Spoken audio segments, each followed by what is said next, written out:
Very good morning. तो आज मैंने बैंकिंग सिस्टम का टॉपिक लिया है। बहुत कम टाइम में ही आपको बहुत डिटेल में बताने की कोशिश करूंगी। कुछ चीज़ों में आपको डिफरेंस भी बताऊंगी।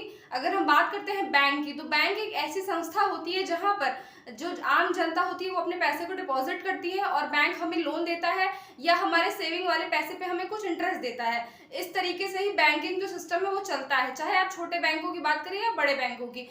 कुछ जो बैंक होते हैं वो कुछ खास उद्देश्य के लिए खोले जाते हैं, जैसे कि अभी हम आगे बात करने वाले हैं। तो मैंने आपको बता दिया कि बैंक क्या हो। बैंक एक संस्था होती है जो डिपॉजिट, हम जहाँ पे अपने पैसे को डिपॉजिट करते हैं, पैसे को विड्रॉल करते हैं और हमें हमारे सेविंग्स के पैसे पे कुछ इंटरेस्ट भी मिलता है। और जो बैंक होती है वो हमें लोन प्रोवाइड कराती है और बहुत सारी फैसिलिटी भी हमें प्रोवाइड कराती है। तो चलिए हम अगर बैंक के थोड़ा सा हिस्ट्री को जानते हैं, तो जो बैंक हमारा है, स्ट्रक्चर ऑफ बैंक को हम देखते हैं। तो मैंने इसको इसलिए लिख दिया हुआ है पहले, क्योंकि अगर मैं वीडियो बनाऊंगी और लिखती जाऊंगी तो वीडियो बहुत टाइम लगेगा बनाने में, इसलिए मैंने पहले ही लिख दिया कि मुझे सिर्फ आपको चीजों को समझाना रहेगा। तो अगर हम बैंकों को देखते हैं, स्ट्रक्चर ऑफ बैंक को, तो हम बैंक को दो कैटेगरी में बांटते हैं। पहले शेड्यूल्ड बैंक और सेकंड नॉन शेड्यूल्ड बैंक, अनुसूचित बैंक और गैर अनुसूचित बैंक।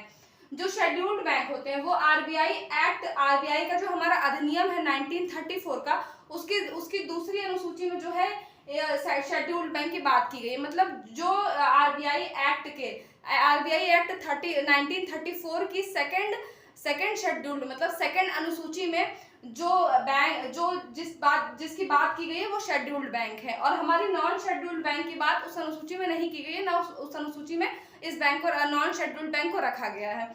अब जब हम आगे बढ़ते हैं तो हम देखते हैं, और जो रही बात आरबीआई एक्ट 1934 की, तो इसके बारे में अगर आपको जानना होगा तो मैं पूरा डिटेल में पढ़ा दूंगी। अभी सिर्फ हमको इतना जानना है कि शेड्यूल्ड बैंक जो है वो हमारे आरबीआई एक्ट 1934 की सेकंड अनुसूची में है, नॉन शेड्यूल्ड बैंक नहीं है। अगर हम आगे बढ़ते हैं तो शेड्यूल्ड बैंक को हम देखते हैं, तो शेड्यूल्ड बैंक हमारा फिर दो कैटेगरी में बटा हुआ है। एक होता है कोऑपरेटिव बैंक और एक होता है कमर्शियल बैंक। जो कोऑपरेटिव बैंक होता है वो ज्यादातर अर्बन और रूरल एरियाज के लिए होता है, जैसे कि स्टेट बेस पे होता है, डिस्ट्रिक्ट बेस पे होता है, कोऑपरेटिव बैंक होता है, ठीक है।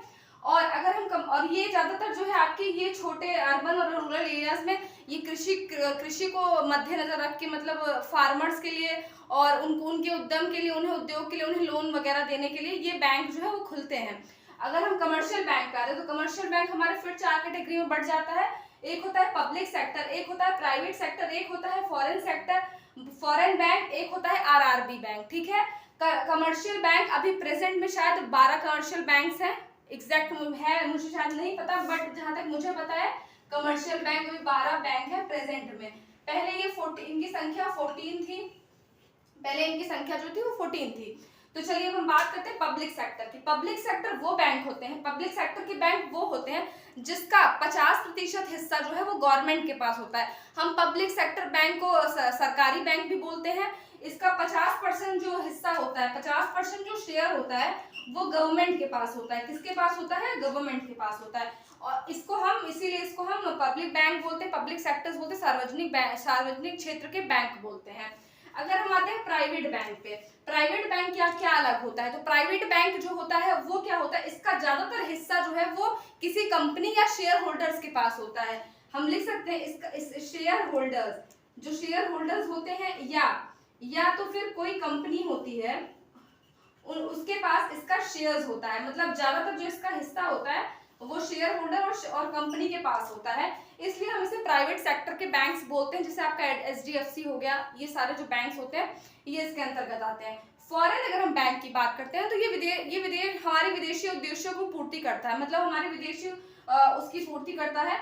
और इस पे हमें उतनी बातें नहीं करनी है। हम इस पे आते हैं आरआरबी क्या होता है, जिसे हम बोलते हैं रीजनल रूरल बैंक्स। मतलब ये छोटे जगह पे विलेज वगैरह में ये बैंक खुला होता है, ये बैंक होते हैं। और ये क्या हेल्प करते हैं, ये कृषि, ये भी सेम कृषि जो हमारे जो किसान होते हैं, मैं यहाँ लिख देती हूँ, इनका भी होता है कृषि या छोटे, अगर किसी को उद्यम स्टार्ट करना है, स्मॉल इंडस्ट्रीज के लिए जो भी है, अगर किसी किसान को छोटा कुछ स्टार्ट करना है अपना, तो उसके लिए ये सारे बैंक्स होते हैं। ये उनको आसानी से लोन वगैरह प्रोवाइड करा देते हैं और इससे उनकी सुविधाएं बढ़ जाती हैं, इससे उनको और सारी अपॉर्चुनिटीज मिल जाती हैं।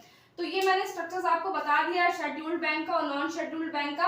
और इसके बाद फिर मैं आपसे इस वीडियो के बाद हो सकेगा तो मैं आपसे फिर एक एनसीबीसी पे बात करूंगी, सिडबी पे बात करूंगी। बहुत सारे टॉपिक्स हैं जिसको इंडिविजुअली बहुत अच्छे से बताया जा सकता है। आपको भी कुछ समझ में आया, कुछ मुझे भी जानने की कोशिश मिलेगी। अभी मैंने जितना बताया वो